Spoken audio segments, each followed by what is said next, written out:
Good morning and welcome to the Thought for the Day for Thursday, the 1st of September. The reading is from 2 Samuel 7, verses 1 to 17. God's promise to David. After the king was settled in his palace and the Lord had given him rest from all his enemies around him, he said to Nathan the prophet, "Here I am, living in a house of cedar, while the ark of God remains in a tent." Nathan replied to the king, "Whatever you have in mind, go ahead and do it, for the Lord is with you." But that night the word of the Lord came to Nathan, saying, "Go and tell my servant David, this is what the Lord says. Are you the one to build me a house to dwell in? I have not dwelt in a house from the day I brought the Israelites up out of Egypt to this day. I have been moving from place to place with the tent as my dwelling.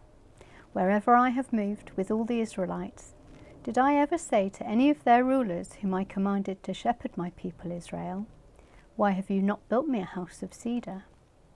Now then, tell my servant David, this is what the Lord Almighty says. I took you from the pasture, from tending the flock, and appointed you ruler over my people Israel. I have been with you wherever you have gone, and I have cut off all your enemies from before you. Now I will make your name great, like the names of the greatest men on earth. And I will provide a place for my people Israel, and will plant them so that they can have a home of their own, and no longer be disturbed.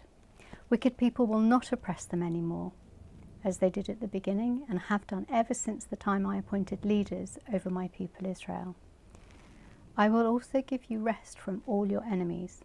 The Lord declares to you that the Lord himself will establish a house for you. When your days are over and you rest with your ancestors, I will raise up your offspring to succeed you, your own flesh and blood, and I will establish his kingdom. He is the one who will build a house for my name, and I will establish the throne of his kingdom forever. I will be his father, and he will be my son. When he does wrong, I will punish him with a rod wielded by men, with floggings inflicted by human hands. But my love will never be taken away from him, as I took it away from Saul, whom I removed from before you. Your house and your kingdom will endure forever before me. Your throne will be established forever." Nathan reported to David all the words of this entire revelation.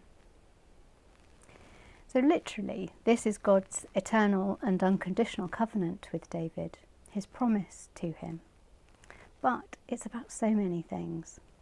How we respect and worship God, what buildings mean to us, feeling secure and settled, listening to God, God's promises to us, the past, the present and the future. So David is living in a magnificent house, having been used to moving from place to place with the ark in a tent. The ark had been made to God's specific instructions, so he could dwell with them wherever they were.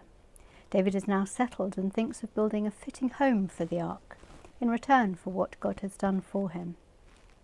He can't take pleasure in his palace, whilst the house of God does not have something equivalent.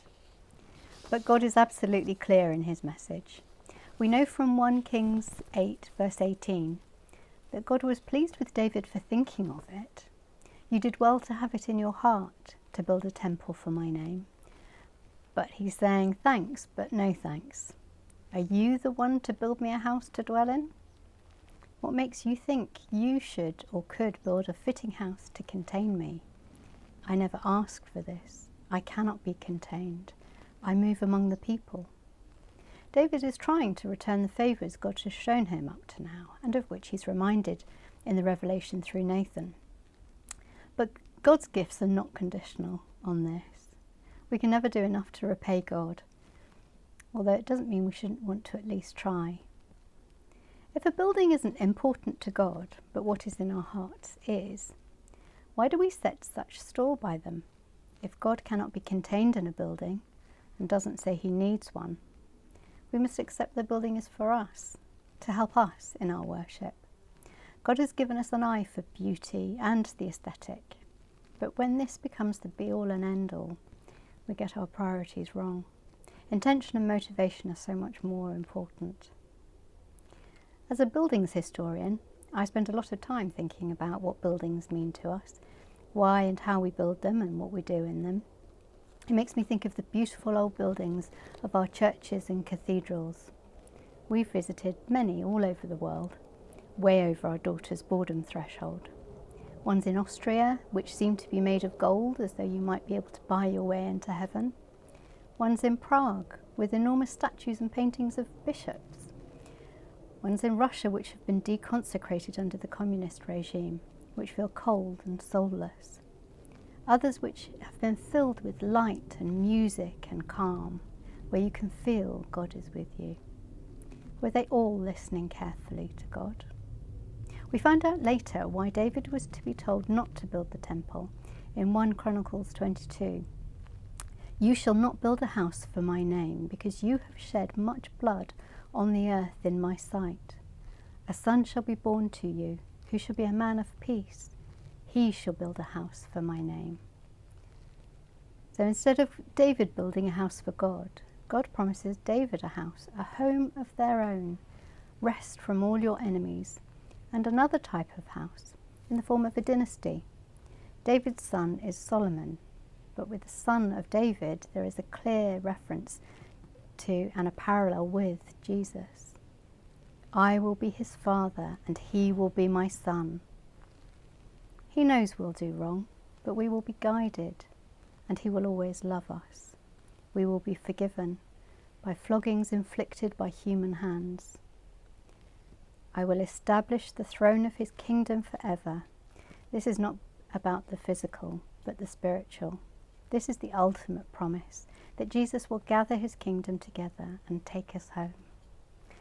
Today, Lord, I pray for all the many people who do not feel settled or secure in their homes, or who do not know you or your promises.